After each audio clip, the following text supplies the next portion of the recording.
Hey, what's going on everybody? This is Matt and Jess with Mojo Mindset.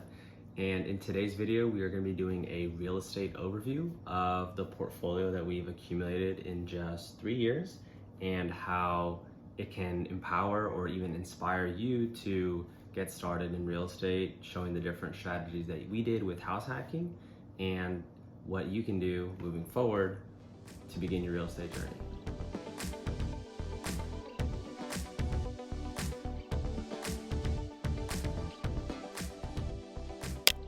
To start off, we're just gonna go through and give an overview of each property that we have, the year that we acquired them, what the purchase price was, interest rate, all of that. And then at the end, we're gonna kind of give a update as to where we are right now and what our goals and our vision is moving forward. And if we look down, we do have notes here. Yes. Because we had to write everything out so we didn't stay on forget. track. So if we're looking down, that's why. So the first property that we bought was in 2020. And to just give a little bit of backstory about where we were. So Matt had just recently moved to Pensacola because he was attending flight school. So we're both active duty in the Coast Guard right now. And Matt had just gotten selected for flight school and moved to Pensacola. I was still in Houston, Texas, and I'm in the prevention community. So I was in Houston. I still had a few years left in Houston at that point. We had been married. We actually got legally married in June of 2019. Mm-hmm. So we were married at that point, but we were living apart, Matt in Pensacola and me in Houston. Right. And then I was living alone in a 1-bedroom, 1-bath apartment. It ended up being around, I would say, $1,300 for rent and utilities, and everything included was about $1,300. And we were just learning about, I would say, real estate, because this was during COVID. So, we might have had a little bit more free time working from home. So that's kind of when we started getting that real estate bug in terms of learning about other ways and creative ways to like learn about what real estate was. We were thinking about getting our first property. We didn't really know, so it took some time to get educated. So what we did was well, Matt really was the one who was taking the lead on learning about real estate. I wasn't on board just quite yet. Yes. Just wanted to throw that in there. Because we will definitely eventually run into that first property, which was the decision to go from just living in a 1-bedroom apartment into living in a single family home, renting out the other bedrooms to then flight students. So this was the whole VA loan house hacking. And what it was a 4-bedroom, 2-bath in Milton, Florida. So it's a suburb of Pensacola. We purchased it for $226,000 in November of 2020 at the very fortunate interest rate of 2.5%. So this is when the interest rates were like low threes, in the twos. And so we used the VA loan. The home builder had these dollar cost or closing incentives, and they were covering all the closing costs to try to get first-time home buyers into that first house. So what happened was at closing, I was written a check for $976. So effectively, with that $1,000 earnest money down, I got $976 back. So it was like $1 close, but you just had to prepay for the prorated taxes. So it ended up being like $24 or $26 to close. And the mortgage for this property was around $1,050. So principal and interest was around $1,050. And then I eventually, probably the December, January timeframe, got 2 roommates, and each bedroom with a shared bathroom was $650. So $1,300 with a $1,050 principal and interest. Factor in another $150 for tax and insurance. It really kind of covered that mortgage or the principal, interest, tax, and insurance payment, thus kind of giving us that light bulb moment, like, wow, like you can really reduce your number one biggest expense. And for us at the time, that was the housing expense.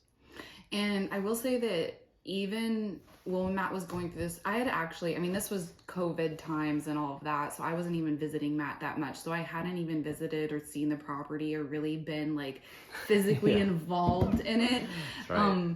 When Matt had closed. So I was all up in my feels about it because I was this is our first house that we're purchasing, we're married at this point. I knew I wasn't gonna be living in it, but I felt very conflicted still at that point. Yeah. And Matt, he went to the house, closed by itself. Like I didn't even see the property until a couple months after we had closed on it. Yeah. So at that point I was still like very skeptical of it. Very skeptical, very in my feels, like, oh, this disconnected from the whole process. Like this home buying experience should be something that we're doing together. And it took me a while to get on board, as this is like an investment. This is a strategy that we're trying to use to reduce our housing expense. Well, fast forward to into that next few months, I was going to be transferring from Houston in the summer of 2021. So just a few months after that, just that summer. And then it wasn't until after we closed on the property, we got the roommates and everything, and that was kind of working, that I realized, and I had a shift in my mindset that, wow, like this could work. We, you know, can this is a good investment if we just run the numbers and everything, that this is something that can work and really benefit us financially. So then the summer of 2021 came around. I got assigned to New Orleans, which was kind of a long-term thinking plan for us to be able to co-locate together after Matt finished flight school. So I ended up getting New Orleans in the summer of 2021. I transferred to New Orleans. So during that time, we started looking at the houses here, and we ended up settling on doing a multifamily where we could rent out the other units. And we actually put together a video talking more extensively about our experience purchasing the multifamily in New Orleans. But what it had broken down to was we were looking for something where I could eliminate my housing expense. And also that I didn't want to necessarily do like a house hack with roommates like Matt did. I wanted my own space. I wanted us to have our own space. So a multifamily home really seemed like kind of like good, made sense for that strategy and fit your lifestyle. Yeah. And so that made sense for us. So we posted it. We'll link the video, but we talked more extensively in detail about that experience and going through that purchase. But overall, in May of 2021, we purchased a triplex in the New Orleans area for $834K using my VA loan entitlements. And we ended up getting an interest rate of 2.75%, which was awesome. We had zero down payment for that property, but we ended up having about $21,000 in that was due at closing. So this included $7,000 in closing costs, and then about $14,000 that were the rest of the year's taxes. It was the annual insurance that we had to pay, and like initial escrow payments. So we had, you know, those closing costs. The amount that was due at closing was significant compared to Matt's single family. Because they're all based off the purchase price, loan amount of the property, etc. So the mortgage PITI for this property right now is about $5,000 per month. But what's crazy is at that low interest rate of 2.75, we have about $1,400, I think, go towards principal every month. So I mean, that's significant. Yeah, it's significant that you get with a low interest rate in a large purchase price for the home. So and then what we have done so far, so we had the home for about 2 years now, but we've had 2 long-term tenants that have been on year leases, and that unit rents for $1,750, $1,800 a month. And then we have a short-term rental in the downstairs, which overall, short-term rentals is very changes from month to month. Changes with the seasonality, but overall we're averaging about $5K a month from the short-term rental downstairs. So yeah, that's where that kind of property stands. It's completely like the trajectory in terms of not only eliminating your housing expense, but even having a little bit left over to obviously, for reserves, but to kind of net cash flow be on the positive side of that, of a house hack, is truly kind of like the game changer in terms of, changing, instead of, spending $1,000 for rent a month, imagine being up $1,000, so that that difference or that net really is like $2,000, which is just like kind of crazy to put your head around until you physically can do it, see the numbers, and then understand that it is possible. One quick thing I wanted to mention about this property is this property was like turnkey. It was ready to go. We didn't require any really renovations. Like it was move-in ready right away. And then the other thing is when we ran our numbers, we made sure to run them for long-term rental numbers, because the short-term rental is kind of unpredictable. And even, we're seeing coming up that, the regulations regarding short-term rentals can change. So you always want to conservative in your underwriting. Yeah, underwrite your properties as long-term rentals. So we did that with this property. So even if we had to do long-term rentals, we know that is viable for this property. Yes. So that was property number 2, and then now on to property number 3. This was about the summer of 2022. So at this point, I was confirmed to stay in Pensacola or the Milton, Florida area to finish out the second or the last phase of my training, which meant that I would stay in that area for another, I think it was like 6 to 8 months or so. So this kind of got us thinking, well, depending on if it makes sense to, we ran the numbers to see like, all right, well, what's the option to get another property in the Florida area because of how we were able to make it work once. Like, we had some experience to then apply it so we can try to do it again. So what that meant was we looked out and we were like searching for properties, but we weren't really, doing a very like serious effort. It was just sort of like kind of seeing how the numbers worked, where there was properties coming up. And this was sort of the time where interest rates really started increasing in terms of the mortgage rates at that time were between 4 and 5, and they were and this is when the Fed was starting to really increase interest rates. So we knew like, shoot, if we can get a property, let's go ahead and lock one in sooner rather than later, granted if the numbers made sense. So this is where that third property comes in, and I still had some remaining entitlements for the VA loan, right? So we looked at this neighborhood and we were able to find, with proper justification, to upgrade that house. So we looked at a 5-bedroom, 3-bath. We ended up finding it not too far from where we currently had that first property, and this was purchased for just under $360K in Pace, Florida. And this was at a 4.5% interest rate. The reason why we got a very low interest rate at the time when they were in 5 and 6 is because there was lots of seller incentives. So they helped buy down our interest rate. They covered the closing costs, and then they also added about $4,500 towards like all appliances, washer and dryer, blinds, etc. And this was a move-in, turnkey ready. We could furnish the property and then add more roommates and then just do that house hack again, and then finding another roommate in that first property where I moved out. So that's ended up what we're doing. We decided to put in 5% down. The reason being is this was the second time I was using the VA loan. And so if you put down, there's a table on the VA loan government website where it's called the VA loan funding fee. So if you put down 5% down, you can reduce that funding fee. And so when we looked at running the numbers for either 0% down or 5% down, we just were like, well, we're going to put 5% down. The numbers made sense. And then it helped us to justify, okay, we had some extra cash to put towards the second property. We lowered that, and the numbers for that property, so $360K, 4.5% interest, principal interest, taxes, and insurance was right around $1,850. And I was able to just find 2 roommates for right now, and they're renting out the master and another bedroom, and rents I'm getting about $1,500. So I just pay the difference, right, which would be like $200 to $300. But when I move out, we'll try to get 1 or 2 more roommates in there to then help kind of transition that house hack into that full-on rental property.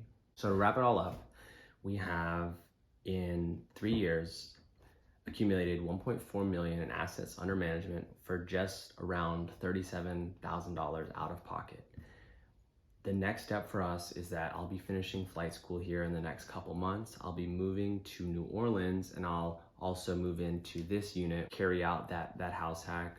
Our plan right now is to convert both of those Florida properties into just long-term rentals, because it made sense to do the rent by the bedroom since we were living in there. But now that we moved on, we want to outsource this to property management and be a little bit more hands-off so we could take that time and really invest into our next project moving forward. So we're gonna, we'll have our property management, which is, Janet Keller at Flightline Realty. So definitely shout out. We'll include her contact information, but she's an absolute rock star in the Navarre, Pace, Milton, Florida area.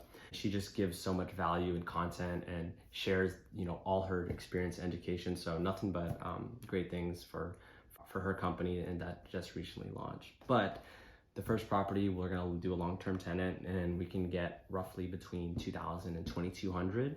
So we want to phase out the short-term, or phase out the rent by the bedroom and do long-term tenant with that. And then this property in that neighborhood, it's appreciated just north of 300K. So the one mistake that we did make was we did not file to get a home equity line of credit. Yeah, it was a missed opportunity. It was a missed opportunity to get a HELOC while you are having it as your primary residence. So this is just a learning point for those that are moving forward, that are thinking about doing this strategy. Is think about, you know, the 5-10 year plan. Having that line of credit for way to capture that unrealized gains is a good opportunity as well.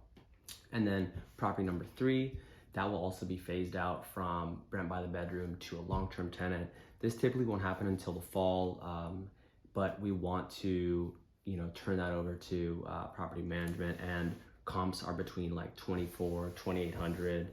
So we're confident that we can, for this, you know, a tenant grade rental, pretty updated, close to, you know, great location to convenient shops, etc. We feel very strongly about these rental comps. And then for our property here in New Orleans, so Matt will be moving in, which is very exciting. So we plan to live in this unit and make this our primary residence. You know, I've been here, so Matt will just be moving in. And then the unit next door where we've had our long-term tenant, we've been kind of playing around with the idea of doing a midterm furnished rental. We have a lot of Matt's excess furniture that needs to get moved from Pensacola. So we have the furniture already. So we're trying to see if we can make that work. And then there's some changes. There's some upcoming changes that are happening with the short-term rental regulations in New Orleans. We can do a whole nother video kind of talking about our experience with that, but that's upcoming this summer. So while we've been running a successful short-term rental for the past 2 years, I don't want to say it's up in the air, but it's not, things are changing. So I'm confident that we'll be able to continue to do a short-term rental, but things are changing in the summertime. So we're kind of just staying flexible with that. So we have those things coming up. Matt is moving in here, and we're still, we have 2 BAHs from the Coast Guard that we're getting. It takes a little bit of the pressure off having to figure out exactly what we want to do with this property.